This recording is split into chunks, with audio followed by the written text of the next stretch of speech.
Hello दोस्तों, मैं विजय ठाकरे आपका स्वागत करता हूं स्टेप अप एकेडमी। आज हम लोग बात करने वाले हैं क्लास 11th में चैप्टर नंबर 11 जिसका नाम है मेजर्स ऑफ कोरिलेशन। अब ये स्टैटिस्टिक्स का बहुत ही इंपॉर्टेंट चैप्टर है। क्यों? क्योंकि आपके फाइनल एग्जामिनेशन में इससे न्यूमेरिकल आना 100% तय है। क्यों? क्योंकि यहाँ पे ये जो क्वेश्चन हम लोग करने वाले हैं ये जनरली लॉन्ग आंसर में आते हैं या लॉन्ग न्यूमेरिकल्स के फॉर्म में आते हैं, ठीक है। बट आज की हम लोग जो सेशन की शुरुआत करने वाले हैं वो एक पॉजिटिव चीज के साथ करने वाले हैं, ठीक है ना। चलिए इसको पहले हम लोग समझते हैं यहाँ पे कि भाई अगर मान लेते हैं लाइफ में सब लोगों को क्या चाहिए भाई, सक्सेस चाहिए। बट सक्सेस के लिए भाई कुछ ना कुछ तो अलग करना पड़ेगा और सक्सेस के लिए मेनली दो रूट पिलर्स है। पहला जो रूट पिलर है उसका नाम है यहाँ पे स्ट्रगल और दूसरा जो रूट पिलर है उसका नाम है यहाँ पे पेशेंस, ठीक है ना। चलिए तो ये दोनों अगर है तो सक्सेस अचीव करने से आपको यहां पे कोई भी नहीं रोक सकता। ओके चलिए तो हम लोगों ने क्या करा भैया, अपने आज दिन की शुरुआत जो है पहले सेशन की जो है वो एक पॉजिटिव चीज के साथ करी जिसका नाम है बेटा स्ट्रगल और पेशेंस। चलिए तो हम लोग अपने चैप्टर पे आते हैं मेजर्स ऑफ कोरिलेशन पे। अब ये मेजर्स ऑफ कोरिलेशन होता क्या होगा, पहले तो हम लोग इसको ये समझे। मेजर्स का मतलब होता है किसी भी चीज को एनालाइज करना, ओके। बट अब यहां पे बोल रहा है को रिलेशन। क्या बोल रहा है भैया? को रिलेशन मतलब दो चीजों के बीच में रिलेशन क्रिएट करना सर। तो अब यहां पे हमारे पास जितना भी डेटा होता है उसको हम लोग बोलते हैं मीनिंगफुल इंफॉर्मेशन। बट स्टैटिस्टिक्स में हमारे पास जो डेटा होता है उसको हम लोग यहां पे कहते हैं सीरीज। क्या कहते हैं भाई? सीरीज। ओके चलिए अब ये सीरीज अलग अलग टाइप की होती है। बट अगर मान लेते हैं आपको डेटा में एक से ज्यादा सीरीज दे दी जाए, फॉर एग्जांपल एक्स और वाई, और इसमें बोला जाए कि इन दोनों के बीच में क्या रिलेशन क्रिएट होता है, इसको बोलते हैं हम लोग को रिलेशन। क्या बोलेंगे भाई यहाँ पे? Correlation. Okay and correlation is symbolised by small r. और कोरिलेशन को कैसे शो करना है भैया? यहाँ पे स्मॉल आर से। चलिए तो शुरुआत हो चुकी है हमारी कोरिलेशन की। अब हम लोग कोरिलेशन को समझने की तो कोशिश करें with the help of example. Okay introduction से हम लोग स्टार्ट करेंगे। As a summer heat rises, मान लेते हैं कि नॉर्मल टेम्परेचर जो है वो 27 डिग्री सेल्सियस है और ये बढ़ के हो जाता है मान लेते हैं 37 डिग्री सेल्सियस। तो आज भी गर्मी बहुत ज्यादा है भैया, थोड़ा सा ध्यान दें यहाँ पे। तो गर्मी ज्यादा होने के कारण क्या होगा भाई, यहाँ पे एक काम होगा कि लोग क्या है कुछ खाने की चीजें मांगेंगे जो जनरली क्या होती है भैया, ठंडी होती है। गर्मी है और खाने की चीज जो चाहिए वो क्या चाहिए, हमें ठंडी चाहिए। बट यहां देखा गया कि पहले आइसक्रीम की सेल जो है फॉर एग्जांपल एक दिन में 100 पैकेट्स होती थी। बट टेम्परेचर बढ़ने के कारण लोगों का और इंटरेस्ट आया कि और आइसक्रीम हम लोग खाएंगे, तो ये सेल बढ़ के 300 पैकेट अ डे हो जाती है। ओके मतलब हुआ क्या, टेम्परेचर बढ़ने के कारण यहाँ पे सेल जो है ऑटोमेटिकली बढ़ जाती है। मतलब आइसक्रीम की सेल जो है वो किस पे डिपेंडेंट है यहाँ पे, तो वो डिपेंडेंट है यहाँ पे टेम्परेचर पे। किस पे डिपेंडेंट है भैया? यहाँ पे टेम्परेचर। मतलब they are interdependent on each other. तो इसी तरीके से ये बोल रहा है कि जैसे जैसे हिल स्टेशन पे लोग जाते जाएंगे, क्राउडेड होते जाएगा, more and more visitors are visiting there, then automatically the ice cream sales become more brisk. मतलब जितनी भी बिकती थी उससे अब ज्यादा बिकना शुरू हो जाएगी। तो यहां पे रिलेशन क्या समझ में आया कि आइसक्रीम की सेल डिपेंड होती है किस पे भाई? टेम्परेचर पे। टेम्परेचर बढ़ा, आइसक्रीम की सेल भी बढ़ गई। ओके आगे हम लोग बात करेंगे। Thus temperature is related to the number of visitors and the sale of ice cream. तो यहां पे दो चीजें इंटर रिलेट हो रही है भाई, एक तो नंबर ऑफ विजिटर्स एंड दूसरा sale of the ice cream. Okay चलिए थोड़ा बहुत हमें आपको रिलेशन समझ में आना चालू हो गया है। आगे हम लोग बात करेंगे भाई कोरिलेशन में और क्या चीजें होती है। तो ये बोलता है डेफिनेशन ऑफ कोरिलेशन। मैंने कहा कि कोरिलेशन को आप लोग डिनोटेड करेंगे स्मॉल आर से। कैसे डिनोट करने वाले हैं साहब? स्मॉल आर से। Okay correlation analysis studies the relation between the two variables. और वो वेरिएबल कुछ भी हो सकते हैं, चाहे तो हम ए एंड बी ले ले, चाहे तो हम लोग एक्स एंड वाई ले ले, हम लोग capital A and capital B ले ले, एन और एम ले ले, आप कोई भी दो वेरिएबल्स को यहां पे ले सकते हो। Okay it deals with questions such as, ये कौन कौन से आपके क्वेश्चंस का सॉल्यूशन देने वाला है। पहले बोलता है is there any relationship between two variables. पहला ये क्वेश्चन जो है, बिल्कुल भाई साहब मान लेते हैं किसी स्कूल में 10th एंड 12th क्लास है, तो ये दोनों उस स्कूल में क्या है, बोर्ड क्लास है। अब यहाँ पे बोर्ड क्लास का रिजल्ट जो है बहुत इंपॉर्टेंट होता है। क्यों? क्योंकि लोकल क्लासेस का रिजल्ट उतना इंपॉर्टेंट नहीं माना जाता जितना कि बोर्ड का। क्यों? क्योंकि यहाँ पे जो रैंक्स आएगी वो आपकी आएगी ऑल इंडिया रैंक भाई साहब। अभी क्या हो रहा है, स्कूल के अंदर कंपटीशन है तो भैया कुछ भी हो सकता है, चेंजेस हो सकता है, फ्लक्चुएशंस आ सकता है, बट ऑल इंडिया जब कंपटीशन होगा तो उसमें फ्लक्चुएशन आना बड़ा ही डिफिकल्ट काम है। ओके, तो क्या ये यहाँ पे दो चीजों के बीच में जो रिलेशन है उसका आंसर देगा? Okay, it is the value of one variable changes. मगर ये बोल रहा है कि अगर यहाँ पे वन वेरिएबल चेंज होगी तो ऑटोमेटिकली उसका जो इंपैक्ट है वो दूसरे वैल्यू पे भी पड़ने वाला है। यहाँ पे does the value of the other also changes. जैसे हम लोगों ने एग्जांपल लिया था आइसक्रीम और हिल स्टेशन का, हिल स्टेशन पे ज्यादा विजिटर्स जाएंगे, आइसक्रीम की सेल समर में ऑटोमेटिकली बढ़ जाएगी। Okay, do both the variables move in the same direction? क्या ये जरूरी है कि जो x और y है, a और b है, दोनों एक ही डायरेक्शन में चले? या हो सकता है कि इनके बीच में जो रिलेशन वो इनवर्स हो सकता है इनके बीच में रिलेशन पॉजिटिव हो सकता है कि इनके बीच में रिलेशन जो है वो नेगेटिव हो। ओके, चलिए, how strong is the relationship is, मतलब वो दोनों के बीच में रिलेशनशिप कितना स्ट्रॉन्ग है, ये सब क्वेश्चंस के आंसर देने वाली हमारे पास क्या है भैया, एक ही क्या है चीज है, उसका नाम है कोरिलेशन। ओके, स्टार्ट करेंगे आगे हम लोग। टाइप्स ऑफ रिलेशनशिप, किस टाइप के यहाँ पे रिलेशनशिप्स होते हैं? Cause and effect relationship, low agricultural productivity is related to low rainfall. अब यहाँ बोल रहा है कॉज एंड इफेक्ट, मतलब अगर कुछ भी हुआ है तो उसका कोई ना कोई कारण होगा और कारण का कोई ना कोई इफेक्ट आपको मार्केट में देखने को मिलेगा। मतलब लो रेनफॉल होने के कारण ऑटोमेटिकली आपकी जो प्रोडक्टिविटी है एग्रीकल्चर की वो क्या हो जाएगी, यहाँ पे डाउन हो जाएगी। आगे बढ़ते हैं।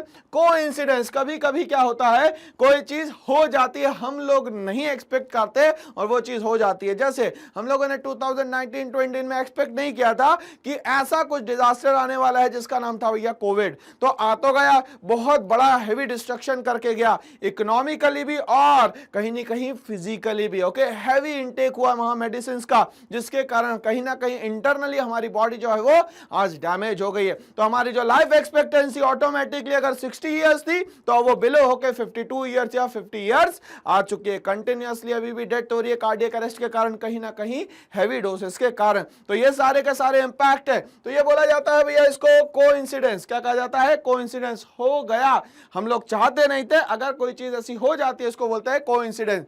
The relationship between the arrival of the migratory birds. ठीक है, अब हमारे यहाँ भोपाल में एक क्रेन आती है जिसको बोलते हैं हम लोग साइबेरियन क्रेन। हम लोगों ने तो ये भी सुना है कि साइबेरियन क्रेन लगभग 9300 किलोमीटर से आती है भाई, और जब 9300 किलोमीटर से आती है तो ये उड़ते उड़ते ही रात होती है तो वो क्या हो जाती है भैया, सो भी जाती है। ये टैलेंट सबके पास थोड़ी ना है भाई। तो ये माइग्रेटरी बर्ड्स क्या कर रही है, भोपाल में आ रही है और हमारे लेक पे आके बढ़िया से बैठी हुई है। Migratory birds in a century and the birth rate in the locality cannot be given any causes and effect in the interpretation. But वो migratory bird आई फिर वापस चले जाएगी, बट उसका यहाँ पे बहुत ज्यादा फर्क नहीं पड़ने वाला है। क्यों? क्योंकि वो बहुत ही लिमिटेड टाइम के लिए आएगी और उसके बाद क्या हो जाएगी, वो वापस यहाँ से चले जाएगी। ओके, चलिए, तो यहाँ पे हम लोगों को दो टाइप के अभी रिलेशन समझ में आए।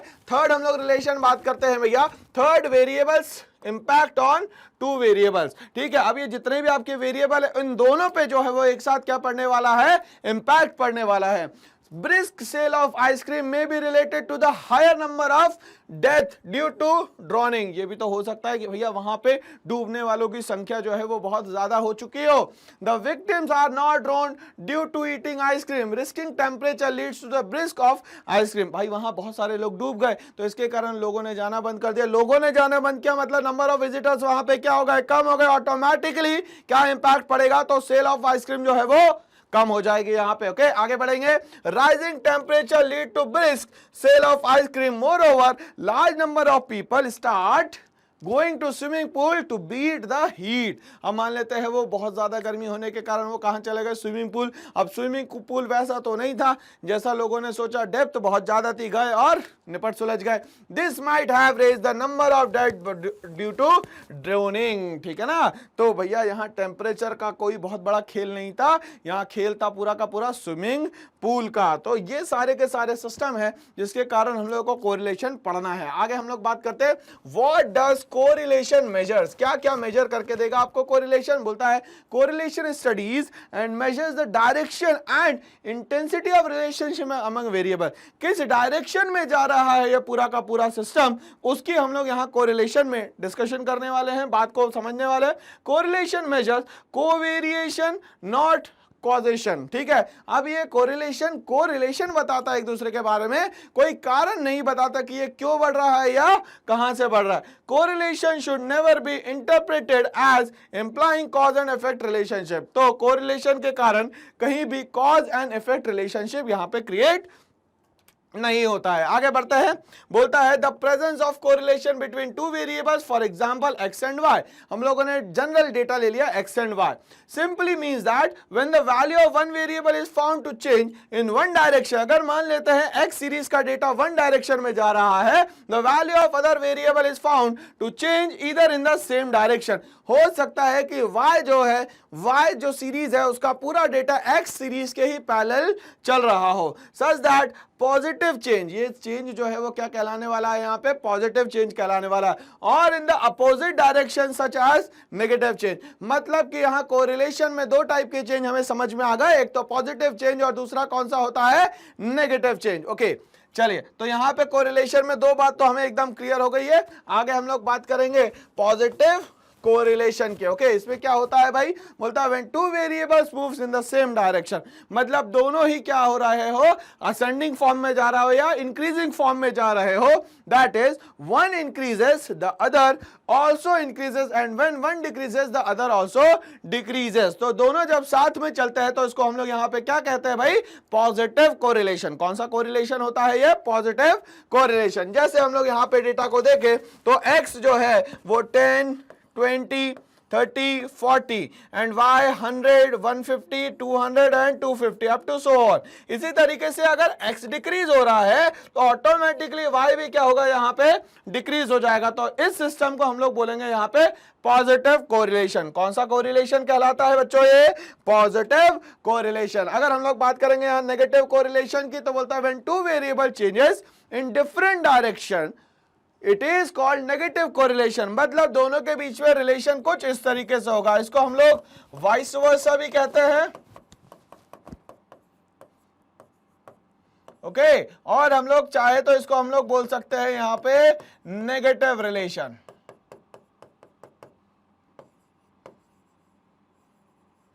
चलिए भैया, तो चीजें हमें समझ में आने लग गई है यहाँ पे। ओके तो relation between price and demand, जैसे हमें पता है कि जैसे जैसे आप किसी चीज का प्राइस बढ़ाएंगे ऑटोमेटिकली उस पर्टिकुलर चीज की डिमांड जो है कंटिन्यूअसली क्या होते चले जाएगी, कम होते जाएगी। तो यहाँ रिलेशन कैसा हो गया भाई साहब, नेगेटिव रिलेशन हो गया। चलिए आगे बात करेंगे हम लोग लीनियर और नॉन लीनियर कोरिलेशन की। चलिए लीनियर को समझते हैं। When two variables change in a constant proportion, जैसे फॉर एग्जांपल दो वैल्यूज हमारी x और y है, ये 10 20 था, बढ़ के ये मान लेते हैं कि 30 90 हो जाता है, बढ़ के मान लेते हैं 120 और 180 हो जाता है। तो ये क्या बोल रहा है भाई कि हर एक प्रोपोर्शन जो है कंटिन्यूअसली क्या होते चले जा रहा है, यहाँ पे चेंज होता चला जा रहा है। ओके तो ये बोल रहा है कि कांस्टेंट प्रोपोर्शन जो चेंज होता चला जाता है उसको हम लोग बोलते हैं यहाँ पे लीनियर कोरिलेशन। कौन सा कोरिलेशन कहलाता है ये, linear correlation. Okay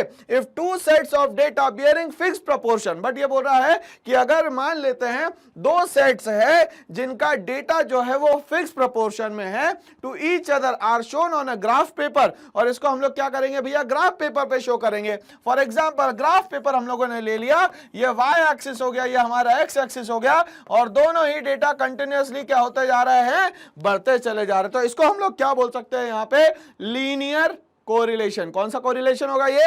linear correlation. Okay, the relationship will be indicated by the straight line, और रिलेशनशिप हम लोग क्या कर सकते हैं, इसकी स्ट्रेट लाइन से भी शो कर सकते हैं। दस linear correlation implies a straight line relationship. तो आपको एग्जाम में याद रखना है असर्शन और रीजन में कि जो लीनियर कोरिलेशन होता है उसमें हमेशा आपका जो रिलेशनशिप है वो हमेशा स्ट्रेट लाइन के थ्रू शो किया जाएगा। यहां पे आगे बढ़ते हैं, नॉन लीनियर की बात करेंगे हम लोग। यहां पे नॉन लीनियर में क्या बोलता है, when the two variable do not change any constant proportion, दोनों में जो चेंज हो वो एक जैसा ना हो, तो इसको क्या बोलेंगे हम लोग, नॉन लीनियर।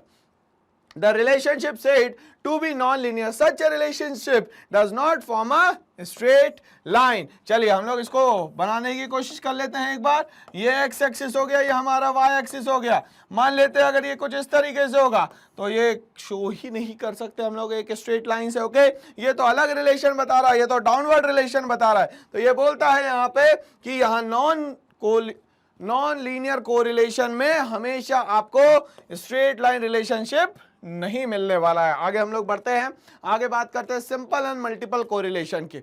अगर कोरिलेशन सिंपल है या मल्टीपल है, इसका मतलब क्या होता है, it implies the study of two variables only. Simple correlation में सिर्फ और सिर्फ दो वेरिएबल्स की यहां पे बात की जाएगी।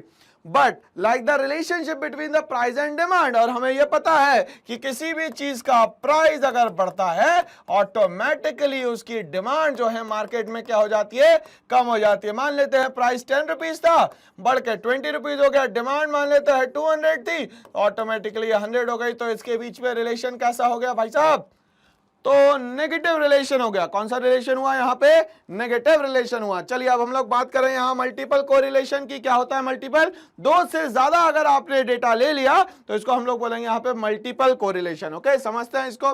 व्हेन द रिलेशनशिप अमंग 3 और more than 3 variables is studied simultaneously, it is called multiple correlation. मतलब दो या दो से ज्यादा अगर आपने यहाँ पे डेटा ले लिया, वेरिएबल्स ले लिए, तो इसको बोलेंगे हम लोग यहाँ पे मल्टीपल कोरिलेशन। आगे बढ़ते हैं, in case of such correlation the entire set of independent and dependent variables is simultaneously studied। मतलब जो इंटरडिपेंडेंट है वो भी और जो डिपेंडेंट नहीं है वो भी, सारे डेटा को एक ही जगह एनालिसिस करना कहलाता है यहाँ पे मल्टीपल कोरिलेशन। क्या कहलाता है भाई, मल्टीपल कोरिलेशन। चलिए हम लोग आगे बढ़ते हैं। अब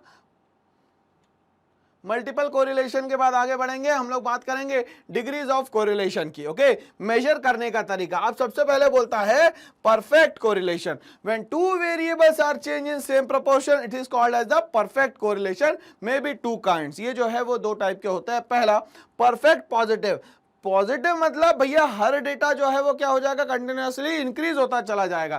correlation is perfectly positive when proportional change in two variables is in the same direction, और जो चेंज है वो दोनों ही क्या होंगे, हमेशा सेम डायरेक्शन में होंगे। In this case coefficient of correlation is positive. अब यहाँ पे अगर प्रोपोर्शनल चेंज जो है वो पॉजिटिव है तो आंसर भी क्या होगा आपका, परफेक्ट आएगा, जिसको हम लोग बोलेंगे +1। क्या बोलने वाले हैं यहाँ पे हम लोग, इसको +1। आगे बढ़ते हैं, बात करते हैं हम लोग परफेक्ट नेगेटिव की। मतलब दोनों ही प्रोपोर्शन अगर क्या हो जाए, नेगेटिव हो जाए, तो आंसर क्या आ जाएगा हमारा, परफेक्ट नेगेटिव। तो इसको बोलेंगे हम लोग negative correlation. Correlation is perfectly negative when proportional change in two variables is in the opposite direction. मतलब दोनों जो है वो कैसे हो जाए, वाइस वर्सा हो जाए, नेगेटिवली रिलेटेड हो जाए, तो इसको हम लोग बोलेंगे यहाँ पे परफेक्टली नेगेटिव। आगे बात करते हैं कि इसको कहेंगे क्या, तो coefficient of correlation is negative. Okay, चलिए आगे बढ़ते हैं, बात करेंगे हम लोग एब्सेंस ऑफ कोरिलेशन। अगर मान लेते हैं कोरिलेशन है ही नहीं तो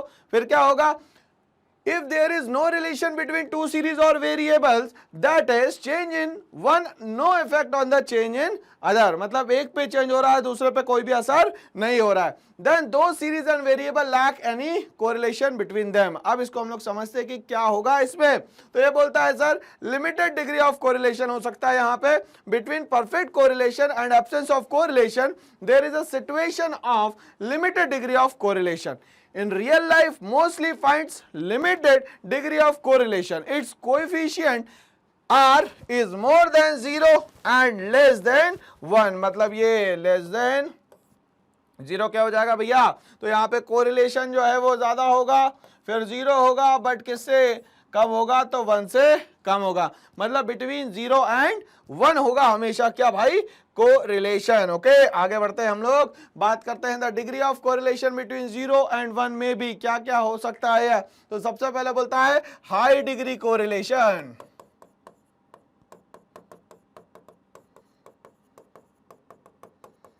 क्या बोलता है भैया, high degree correlation. Okay, when correlation of two series is close to 1, ऐसा कोई भी डेटा जो क्लोज टू 1 हो, it is called high degree of correlation.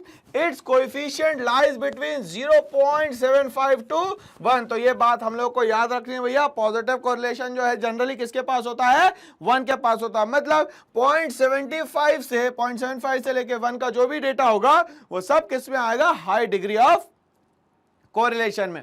आगे बढ़ते हम लोग बात करेंगे यहां पे मॉडरेट की। मॉडरेट क्या होता है, बोलता है when correlation of two series is neither large nor small, ना तो वो बहुत ज्यादा बड़ा है ना तो वो बहुत ज्यादा छोटा है, it is called moderate degree of correlation. Its coefficient lies between 0.25 to 0.75। Okay, तो पहला वाला क्या हो गया, 1 से कम, ये क्या हो गया 0.75 से कम। आगे बढ़ते हैं, लो की बात करेंगे। When correlation of two series is very small, it is a low degree of correlation, मतलब 0.25 से भी कम, मतलब 0.25 से कहां तक के, 0 तक के जो भी होगा वो कहलाएगा यहां पे low degree of correlation. Okay, coefficient lies between 0 and 0.25। तो ये हम लोगों ने सारी बात करी अभी किसकी भैया, हाई, मॉडरेट और लो की। चलिए, तो यहां पे हम लोग इसको टेबल के थ्रू समझने की कोशिश करते हैं, पूरा का पूरा डेटा। चलिए, परफेक्ट में क्या होगा, तो कोरिलेशन +1 से लेके -1 के बीच में होगा।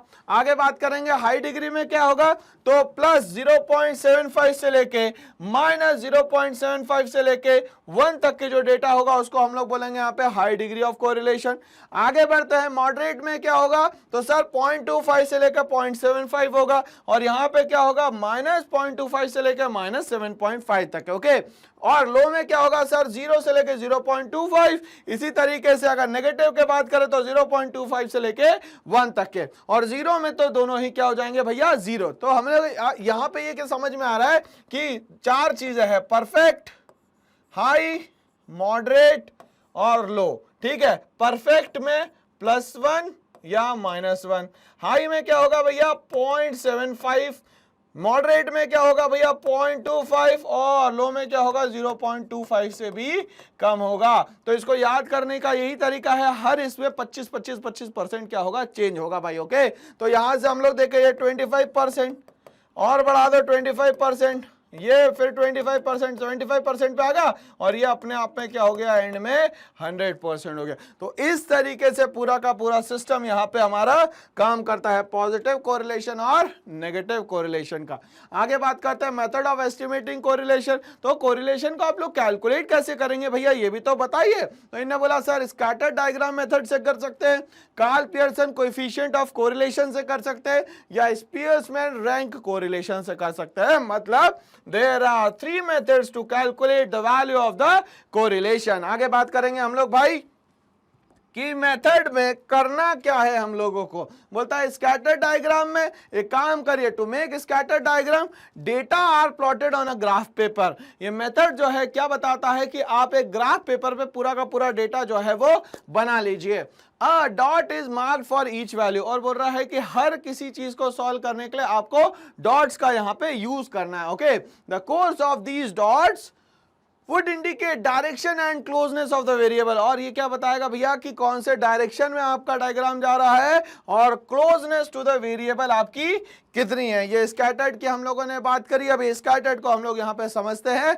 सबसे पहले हम लोग बात करते हैं परफेक्ट पॉजिटिव की, मतलब जहां स्कैटर्ड डायग्राम 45 डिग्री एंगल पे हो जाए उसको हम लोग बोलेंगे परफेक्ट पॉजिटिव। क्या बोलेंगे भाई साहब, परफेक्ट पॉजिटिव। अब ये बोलता है परफेक्ट नेगेटिव, मतलब ओरिजिन से जो एकदम दूर चला जाए उसको बोलेंगे हम लोग परफेक्ट नेगेटिव। आगे बात करते हैं भैया यहाँ पे सिर्फ पॉजिटिव की, तो अब ये जो लाइन है उसके अगल बगल में जितने भी डॉटेड लाइंस बन रही है ये सब क्या कहलाएगी यहाँ पे, पॉजिटिव। ओके, और अगर मान लेते हैं इसी को हम लोग यहाँ पे उल्टा कर देंगे तो ये क्या हो जाएगा, नेगेटिव। और यहाँ पे क्या बोलता है, नो कोरिलेशन, मतलब डॉटेड लाइन ना तो पॉजिटिव हो ना तो नेगेटिव हो, तो वो सब कॉम्बिनेशन क्या कहलाएगा यहाँ पे, नो कोरिलेशन। तो ये हम लोगों ने समझा अभी। तो यहां हम लोग ये समझ चुके हैं भैया कि जो कोरिलेशन है उसको हम लोग डिनोट करने वाले हैं स्मॉल आर से, और फॉर्मूला ये हमें समझ में आ गया है कि फॉर्मूला जो रहेगा summation of dx into dy upon n into standard deviation x upon standard deviation y रहेगा भाई। बट इसको हम लोग एब्रीविएट कर लेते हैं, ब्रीफिंग कर लेते हैं फॉर्मूले की। तो dx जो होता है वो होता है x minus X bar, and x bar is equal to होता है summation of x upon n। Okay, इसी तरीके से अगर हम लोग dy की बात करते हैं तो फॉर्मूला होता है y माइनस वाई बार, और y बार की जो वैल्यू होती है उसको बोला जाता है summation of y upon n। Okay, अब इसके बाद यहां पे जो n है वो डिनोट करता है नंबर ऑफ ऑब्जर्वेशन, मतलब सीरियल नंबर को हम लोग यहां पे कैपिटल N से डिनोट कर रहे हैं। इसके बाद अगर हम लोग बात करें स्टैंडर्ड डेविएशन x की, तो फॉर्मूला होता है under root summation of dx का स्क्वायर अपॉन n, और यहां देखें तो standard deviation y is equal to under root summation of dy का स्क्वायर अपॉन। तो ये सारा का सारा क्या हो गया भैया, इस फॉर्मूले की ब्रीफिंग हो गई। सर फॉर्मूले की ब्रीफिंग तो हो गई, मगर जब तक एक क्वेश्चन नहीं करेंगे तब तक के हमें बनेगा कैसे। चलिए, तो सबसे पहले सर जी, तो इसके सबसे पहले हम लोग सीरियल नंबर लिख लें, उसके बाद क्या करें साहब, x लिख लें, उसके बाद क्या करेंगे dx, उसके बाद dx का स्क्वायर, इसी तरीके से y dy is equal to y minus y bar, इसके बाद लिखेंगे हम लोग dy का स्क्वायर, फिर लिखेंगे dx इंटू dy। ओके, चलिए ध्यान से समझते हैं हम लोग। सीरियल नंबर अगर हम लोग देते हैं इसको तो ये हो जाती है 1 2 3 4 5 वैल्यू, 1 2 3 4 एंड 5। तो n की वैल्यू कितनी हो गई भाई साहब, 5 हो गई। ओके, x की वैल्यू लिख लेते हैं 4 6 8 15 और 20, इसका टोटल कर लेंगे तो समेशन ऑफ x का टोटल आ जाएगा। y का टोटल कर लेते हैं एक बार, लिख के हम लोग 10 15 20, उसके बाद 25, इसके बाद 30, यहां पे आ जाएगा समेशन ऑफ y का टोटल। चलिए आगे हम लोग बढ़ेंगे इसमें। चलिए, हमें यह पता है फॉर्मूला क्या होता है, r is equal to summation of dx into dy upon n into standard deviation x standard deviation y। Okay, चलिए अब हम लोग इसका टोटल कर लेते हैं। तो ये हो गया 4 plus 6 plus 8 plus 15 plus 20 is equal to हो गया हमारे यहाँ 53।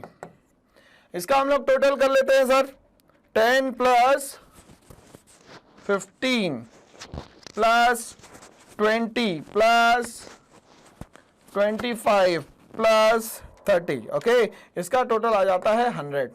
चलिए, ये 53 आ रहा है टोटल, ठीक है। चलिए आगे बढ़ते हैं भाई। अब क्या चाहिए भैया, हमें dx चाहिए। हमें dx का फॉर्मूला क्या होता है सर जी, तो dx का फॉर्मूला होता है x माइनस एक्स बार, dy का क्या होता है y माइनस वाई बार। ओके, अब हम लोग क्या करें भैया, सबसे पहले काम करें यहाँ पे छोटा सा कि x बार की वैल्यू निकाले। x बार की वैल्यू कैसे आएगी, तो summation of x upon n से आएगी। समेशन ऑफ x का टोटल कितना है सर, 53। 53 अपॉन 5 कर दिया मैंने। चलिए, तो 53 अपॉन 5 करने पे कितना आएगा भैया, 10.6 कंसीडर्ड एज 11, मैंने 11 मान लिया यहाँ पे। y बार का टोटल कितना आ रहा है, 100 divided by 5 is equal to कितना हो जाएगा, 20। चलिए, तो यहाँ पे दो वैल्यू आ गई। अब मैं डिडक्शन लगाऊंगा यहाँ पे 4 माइनस कर देते हैं हम लोग 11, तो ये कितना आ जाएगा भैया, -7। 6 minus 11 -5, 8 minus 11 is equal to -3, 15 minus 11 is equal to 4, ठीक है। 20 minus 11 is equal to 9। Okay, अब मेरे को क्या करना है, इसकी स्क्वायरिंग करनी है। ओके, तो ये हो जाएगा 49 25 9 16 और 81। इसके टोटल की हमें जरूरत पड़ेगी साहब, कहां पड़ेगी भाई, तो जब आप स्टैंडर्ड डिवीजन निकालेंगे तब इसके टोटल की जरूरत पड़ेगी। तो हमारे पास वैल्यू क्या क्या है sir, 49 plus 25 plus 9 plus 16 plus 81। Okay, तो ये हो गया टोटल 180। चलिए, अब हम लोग यही y की भी वैल्यूज निकाल लेते हैं। चलिए, तो ये हो जाएगा 10 minus 20 is equal to -10, 15 minus 20 is equal to -5, 20 minus 20 is equals to 0, 25 minus 20 is equals to plus 5 and 30 minus 20 is equals to 10। अब क्या करना है सर, जो ये dy के वैल्यू आई है इसकी स्क्वायरिंग करनी है। ओके, तो ये 100, 10 की स्क्वायरिंग 100, ये हो गया 25, 0, ये 25, ये कितना हो गया फिर से 100। समेशन ऑफ dy का स्क्वायर जो है वो आ जाएगा 100, 100, 200 और ये हो जाएगा 150। क्या करें सर इससे, तो स्टैंडर्ड डेविएशन x की वैल्यू निकाल लेते हैं, under root summation of dx का स्क्वायर अपॉन n। ओके, चलिए dx के स्क्वायर की वैल्यू कितनी है भैया, यहाँ पे 180 डिवाइडेड बाय क्या करना है भैया 5 करना है। ठीक है, अंडर रूट निकाल देते हैं वैल्यू, तो 180 डिवाइडेड बाय 5 कर दिया तो ये आता है 36 और 36 की जब स्क्वायर रूट करेंगे तो ये कितना आ जाएगा सर जी 6 आ जाएगा। इसी तरीके से स्टैंडर्ड डेविएशन y निकालते हैं, under root summation of dy का square upon n is equals to under root value क्या है भैया dy 150 डिवाइडेड बाय कितनी वैल्यूज है भाई यहाँ पे 5। ओके, ये आ गया 5, अंडर रूट करा तो 5 3 15 डिवाइडेड बाय 2, तो 30 का अंडर रूट निकाल दिया हम लोगों ने यहाँ पे, 30 का अंडर रूट ये आ गया 5.4, तो मैं इसको कंसीडर कर लेता हूं भाई साहब यहाँ पे 5। ओके, चलिए तो ये वैल्यूज मेरी सारी लगभग आ चुकी है, बस एक वैल्यू बच गई है dx इंटू dy की, वो भी निकाल लेते हैं भाई हम लोग यहाँ पे। चलिए dx इंटू dy कर लेते हैं भाई, तो dx की वैल्यू ये है -7 -10, ये कितना हो गया भैया 70। ओके, -5 ये हो गया आपका 25, ये 0 -3 तो 0 कंसीडर कर लिया जाएगा यहाँ पे।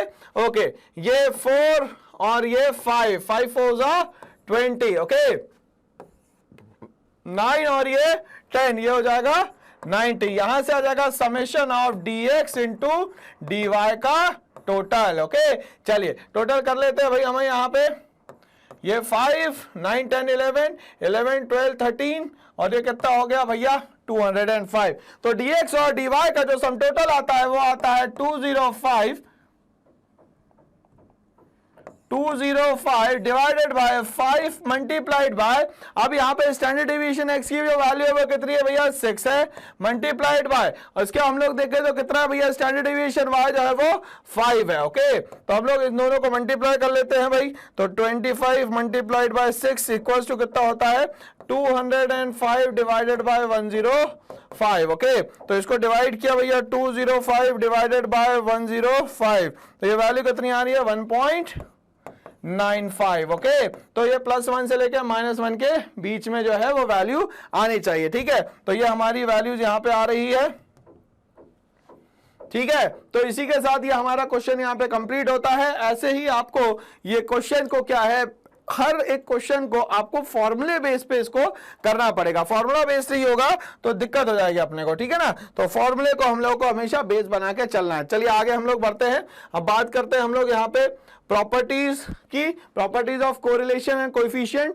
R has no unit is a pure form, R जो है अपने आप में क्या है एक प्योर फॉर्म है। Okay, negative value of R indicates N inverse relation. अगर नेगेटिव वैल्यू आ रही है R की, मतलब रिलेशन कैसा है भैया इनवर्स है, मतलब अगर एक बढ़ेगा तो दूसरा क्या हो जाएगा कम हो जाएगा। And if R is positive then two variables moves in the same direction. अगर R पॉजिटिव है तो दोनों वेरिएबल कैसे जाएंगे सेम डायरेक्शंस पे जाएंगे। इफ R इक्वल्स टू 0, अगर मान लेते हैं कोरिलेशन की वैल्यू 0 है, the two variable are uncorrelated, मतलब एक दूसरे से वो कोरिलेटेड नहीं होंगे। There is no linear relationship between them, और इनके बीच में कोई भी लीनियर रिलेशन नहीं रहेगा। If R is equals to 1 और R इज इक्वल्स टू -1, मतलब परफेक्ट कोरिलेशन है, मतलब कि पॉजिटिव, या परफेक्ट नेगेटिव कोरिलेशन है, इसका मतलब क्या हुआ, तो यहां पे ये परफेक्ट और प्रोपोर्शनेट फॉर्म में होगा। किस फॉर्म में होगा, परफेक्ट और प्रोपोर्शनेट फॉर्म में होगा। The value of correlation coefficient lies between +1 से लेके -1, तो इसकी वैल्यू हमेशा क्या होगी +1 से लेके -1 के बीच में हमेशा होगी। स्पीयर्समैन रैंकिंग की मेथड की बात करते हैं हम लोग यहाँ पे, तो 1904 में चार्ल्स एडवर्ड स्पीयर्समैन ने ये फॉर्मूला डेवलप किया, जिसमें बोला कि यार बच्चों के मार्क्स आते हैं, अगर मार्क्स आएंगे तो उनको क्या देना पड़ेगा भैया, रैंक भी तो देना पड़ेगा। चलिए, it is popularly known as Spears rank difference. क्या कहलाएगा भैया? Spearman rank difference. ठीक है, there are some variable whose qualitative measurement is not possible. और बहुत सारे ऐसी भी चीजें होती है जिसकी हम लोग क्वालिटेटिव मेजरमेंट नहीं कर सकते, इसीलिए हम लोग क्या करते हैं भैया? स्पीयरमैन मेथड का इस्तेमाल करते हैं। These variables are known as qualitative variables. क्या कहलाता है ये? Qualitative variable.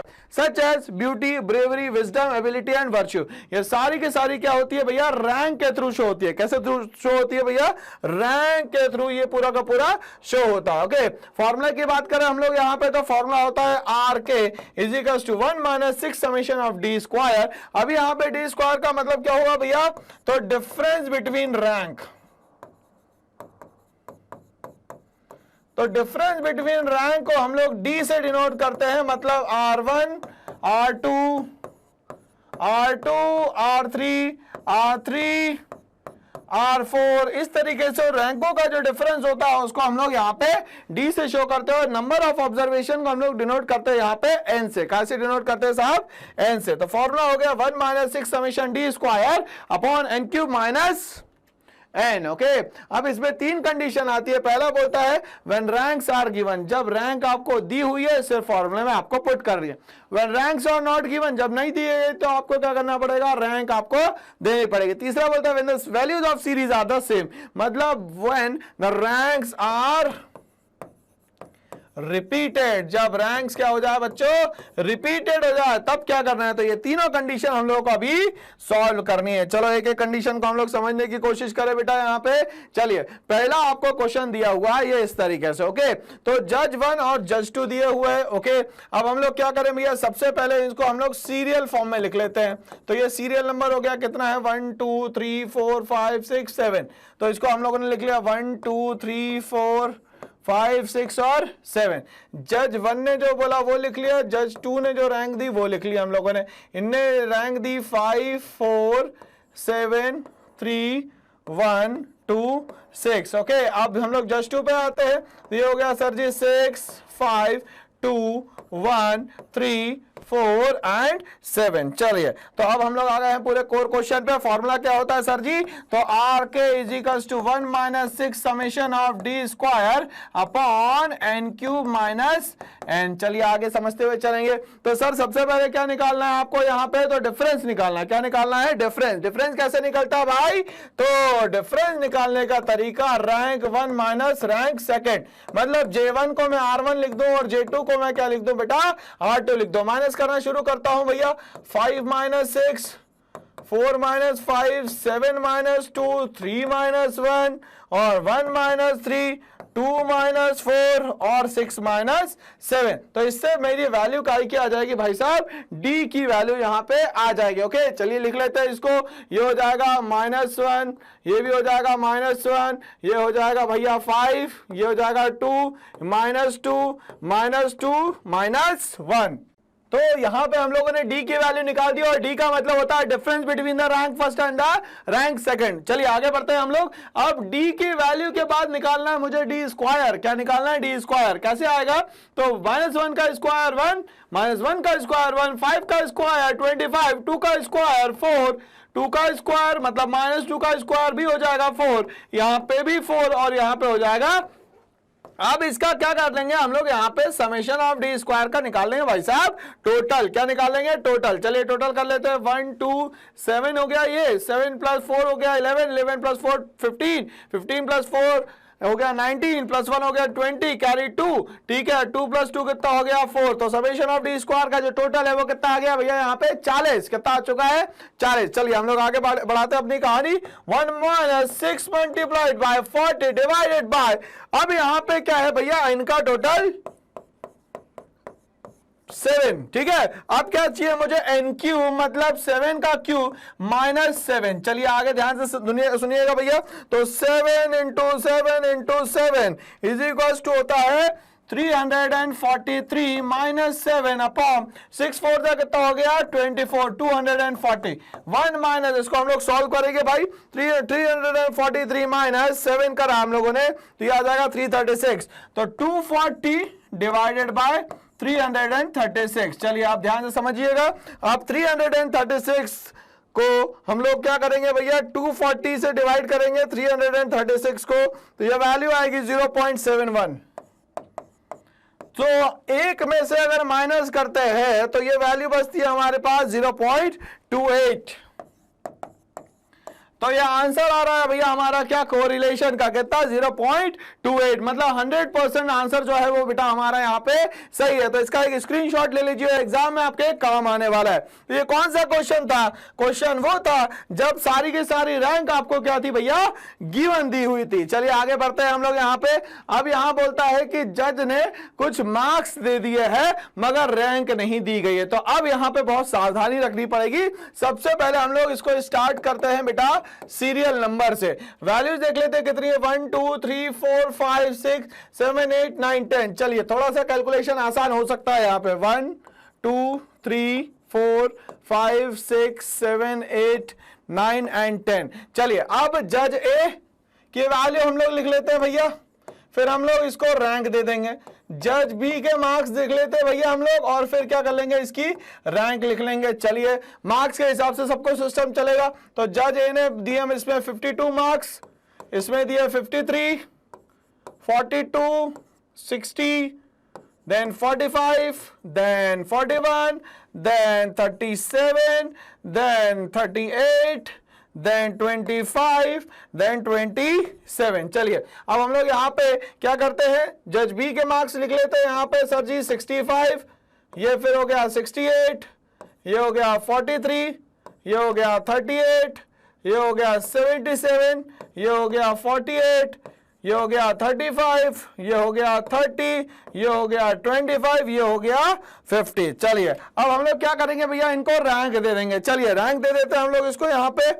चलिए रैंक में सबसे बड़ा जो नंबर होगा उसकी फर्स्ट रैंक होगी, ठीक है। तो सबसे बड़ा नंबर यहाँ पे दिख रहा है मुझे 60, तो ये होगा इसकी रैंक फर्स्ट। 60 से छोटा नंबर अगर हम लोग देखें तो 60 से छोटा नंबर 53, उसके बाद 52, और उसके बाद भैया 50 तो नहीं है। चलिए 50 से छोटा देखें हम लोग तो 40 के लाइन में देखें 45 दिख रहा है मुझे। चलिए 4, फिर ये 5, और ये हो गया 6। चलिए आगे बढ़ते हैं। अब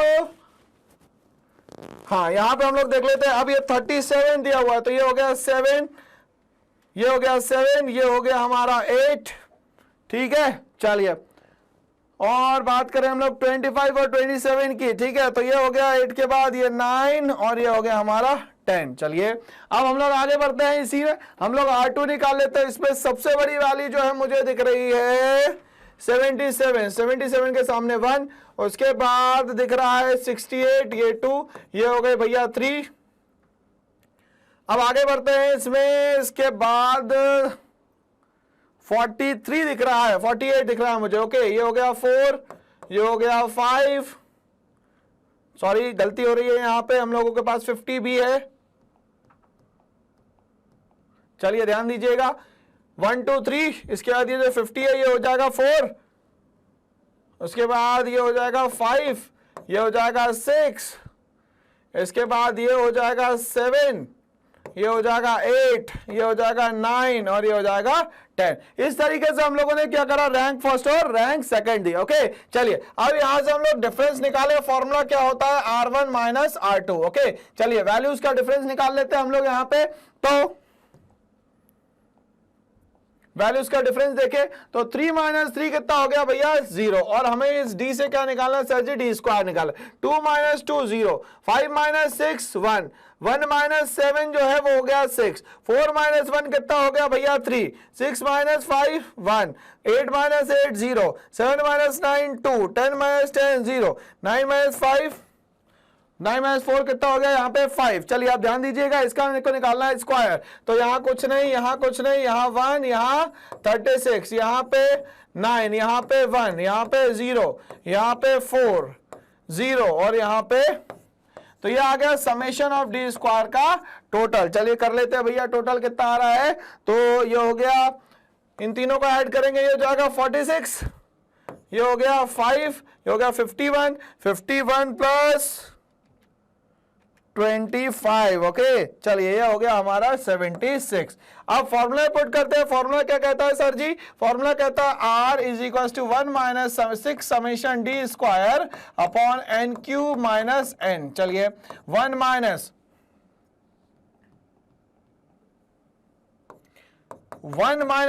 6 मल्टीप्लाइड बाय इसका टोटल कितना आ रहा है सर जी? 76।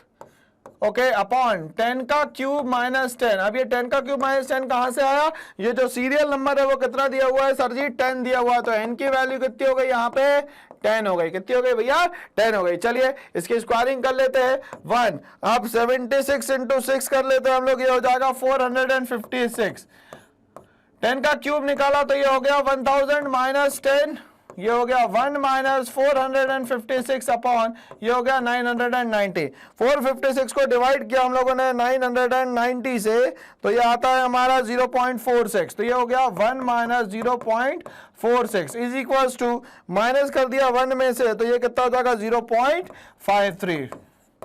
ये हमारा आंसर आ रहा है भाई। तो इसका आप स्क्रीनशॉट लेके रख सकते हैं, जो कि आपके एग्जाम में बहुत ही ज्यादा काम आने वाला है। चलिए आगे बढ़ते हैं हम लोग इसी के साथ। तो कोरिलेशन के बाद जब हमारे पास जो रैंक है वो रिपीट होने लग जाए तब हमें क्या करना है? तो रैंक रिपीट होगी तो मैक्सिमम एग्जाम में क्या होता है, या तो 2 नंबर या तो 3 नंबर, बस इससे ज्यादा रिपीटेशन नहीं होता। ओके तो फॉर्मूला यहां चेंज हो जाता है। फॉर्मूला हो जाता है R K is equal to 1 minus 6 summation D square plus 1/12 m cube minus m cube minus m up to so on. जितने भी रिपीटेशन होंगे उनकी क्यूबिंग होगी और उसी नंबर को यहां क्या किया जाएगा? यहां पे माइनस किया जाएगा। चलिए तो हम लोग इसको बहुत आसान तरीके से समझने की कोशिश करने वाले हैं भाई। चलिए तो ये हमें एक क्वेश्चन दिया गया है जहां पे रैंक जो है कोई भी क्या होगी? यहां पे रिपीटेड होगी। चलिए तो हम लोग लिख देते हैं सबसे पहले सीरियल नंबर। सीरियल नंबर में देख लेते हैं डेटा कितना है? 1 2 3 4 5 6। 1 2 3 4 5 6। ओके तो ये n का टोटल भाई साहब कितना आ चुका है? यहाँ पे 6 आ चुका है। चलिए अब यहाँ पे x की वैल्यू दी गई है। ओके 19 24 12। यहाँ पे भी रैंक आपको गिवन नहीं है, 23 19 और 16। चलिए y की हम वैल्यू बात करें क्योंकि रैंक 1 देना है और मुझे रैंक 2 भी देना है। y की वैल्यू की बात करूं मैं 9 22 20 14 22 और 18। चलिए अब हम लोग इनको रैंक दे देते हैं भाई साहब। चलिए रैंक देंगे हम लोग इसको, ठीक है ना।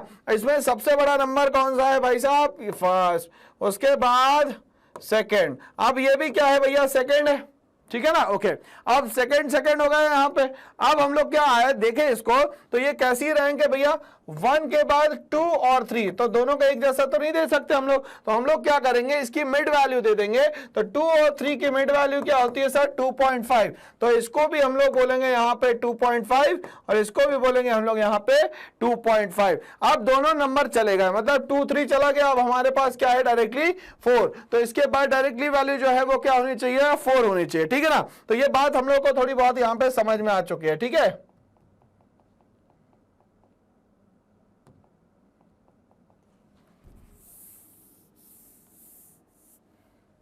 चलिए तो यहां समझिए।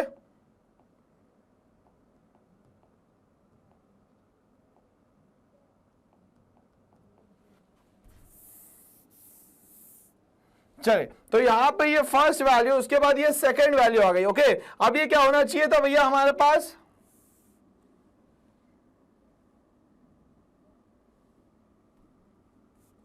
ठीक है चलिए ये फर्स्ट ये सेकंड। अब ये 3 और ये 4 पे कॉमन है, ठीक है। तो इसको क्या मैं लिखूंगा भैया? 3.5 और इसको भी मैं क्या लिखूंगा? 3.5। ओके इसके बाद कौन कौन सी वैल्यू चले गई? 3 और 4 चले गई। अब ये हो गई भैया 5 और ये हो गई अपने आप में 6। ओके तो यहां पे 2 नंबर जो है रिपीट हो रहे हैं, 19 और 19। ओके इसी तरीके से हम लोग इस पे आते हैं। चलिए तो हम लोग इसको एक बार क्वेश्चन को एक बार देख लेते हैं। और ये है 22, ये हो गया 22। चलिए अब इसमें सबसे बड़ा नंबर जो है वो देखें भैया कौन सा है? सबसे बड़ा नंबर जो है 22 है, ठीक है। अब 22 कितने बार है भैया? 2 बार। तो कितने नंबर ले लिए इसने? 1 और 2। तो इनकी मिड वैल्यू क्या है भैया? 1.5। तो इन दोनों की रैंक क्या हो जाएगी भैया? 1.5 और ये भी हो जाएगा कितना? 1.5। ओके चलिए आगे बढ़ते हैं हम लोग। इसके बाद ये दोनों तो रैंक गई, अब कहां से आ जाएगी स्टार्ट, 3 से हो जाएगी। ओके चलिए, इसके बाद रैंक नंबर 3 ये, इसके बाद रैंक नंबर 4 ये, रैंक नंबर 5 ये, रैंक नंबर 6 ये। तो इस तरीके से रिपीटेड केस पे हम लोगों को याद रखना होता है कि अगर नंबर मान लेते 1 2 के बीच में आ रहा है, 1 और 2 के बीच में आ रहा है तो वैल्यू 1.5 होगी। 1 2 3 के बीच में आ रहा है तो वैल्यू क्या हो जाएगी, यहां पे 2 हो जाएगी। क्या हो जाएगी वैल्यू, यहां पे 2 हो जाएगी। ओके चलिए, अब हम लोग क्वेश्चन में आगे बढ़ते हैं भाई। अब हमें चाहिए डी की वैल्यू कैसे निकालते हैं भाई, R1 माइनस R2 से। इसके बाद डी का क्या चाहिए, मुझे स्क्वायर चाहिए। चलिए डिफरेंस निकाल लेते हैं भाई हम लोग यहाँ पे। चलिए तो 3.5 माइनस 6 करेंगे तो कितना आ जाएगा भैया, 3.5 माइनस 6 इज इक्वल टू 2.5 है ना, नेगेटिव 2.5 आ जाएगा। इसमें 1 में से 1.5 जाएगा तो बचेगा 0.5, 6 में से 3 जाएगा तो बच जाएगा 3.0। ठीक है भाई, यहाँ पे 2 में से 5 जाएगा तो बचेगा 3.0। ठीक है, यहाँ पे 3.5 में से 1.5 जाएगा तो बचेगा 2.0, 5 में से 4 जाएगा तो बचेगा 1.0। अब इसकी क्या करनी है भाई साहब, हमें स्क्वायरिंग करनी है। ओके अब टोटल कर लेते हैं तो ये हो जाएगा 6.25, इसकी हो जाएगी 0.25, इसकी हो जाएगी 9.00, 9.00, ये हो जाएगा 4.00, 1.00। जो मैं लिख रहा हूं उस पर बहुत ध्यान दीजिएगा, टोटल करने में यहां एग्जाम में क्या होती है भैया, गड़बड़ी होती है। चलिए 6.25 प्लस कितना हो गया, 0.25 प्लस 9 प्लस 9 प्लस 4 प्लस 1, ये हो गया 29.5। तो समेशन ऑफ डी स्क्वायर का जो टोटल है वो कितना हो गया सर, 29.5। चलिए अब फॉर्मूले की हम लोग बात करें, फॉर्मूला क्या कहता है सर, फॉर्मूला कहता है R is equal to 1 minus 6 summation of D square plus, अब 1/12। अब रिपीट देखेंगे कितना, 2 टाइम्स वैल्यू रिपीटेड है तो यहां पे लिखेंगे हम लोग 1/12 है ना, m क्यूब माइनस m। एक बार फिर लिखेंगे 1/12 m क्यूब माइनस m दूसरी बार। क्यों, इसीलिए क्यों, क्योंकि यहां पे 2 वैल्यू जो है वो क्या है, रिपीटेड है। आगे हम लोग बढ़ते हैं इसमें। चलिए 1 माइनस 6 समेशन डी स्क्वायर, चलिए डी स्क्वायर का टोटल कितना है सर जी, तो 6 मल्टीप्लाइड बाय 29.5 प्लस, अब 1/12 m क्यूब की वैल्यू कितनी है, 2 का क्यूब माइनस 2, फिर 1/12 फिर 2 का क्यूब माइनस 2। ओके अब इसके अपॉन में क्या आ जाएगा, n की वैल्यू कितनी है सर 6, तो 6 का क्यूब माइनस 6। ओके 1 माइनस, अब 6 इंटू कर देते हैं भैया इससे, तो ये हो जाएगा 177 प्लस, इसको यहीं सॉल्व कर लेते हैं, 8 में से 2 जाएगा 6 डिवाइडेड बाय 12 इज 1/2। 1/2 का अगर हम लोग देखें तो लिख सकते हैं 0.5, इसको भी मैं लिख सकता हूं 0.5 अपॉन 6 का क्यूब अगर मैंने करा तो ये जगह 6 into 6 into 6 is equal to 216, 216 minus 6 is equal to 1 minus, अब 177 प्लस 1 करेंगे तो हो जाएगा 178 अपॉन 216 में से माइनस करेंगे तो 210, 1 माइनस, अब 178 डिवाइडेड बाय करते हैं 210, तो यह आ जाता है 0.84 और 0.84 में से इसको माइनस करेंगे तो यह आ जाएगा आपका 0.15। सो इस तरीके से रैंक जो रिपीटेड है वो इस तरीके से पूरा का पूरा क्वेश्चन क्या है, हम लोगों को यहाँ पे सॉल्व करना पड़ेगा। तो रैंक देना आसान नहीं है भैया, रैंक देना एक बार सीख जाओगे तो क्वेश्चन हमसे बनने लग जाएगा। तो मेरे ख्याल से मेजर्स ऑफ कोरिलेशन में सारे टॉपिक हम लोगों ने कवर करे यहाँ पे। ऐसे ही और वीडियोस के लिए मेरे साथ बने रहिए, और ये यहाँ पे आपको सारा का सारा जो ये प्रिपरेशन है वो फ्री ऑफ कॉस्ट मिलने वाला है। काम एक ही करना है आपको इस चैनल को लाइक शेयर और सब्सक्राइब करना है। Okay, thanks for watching all.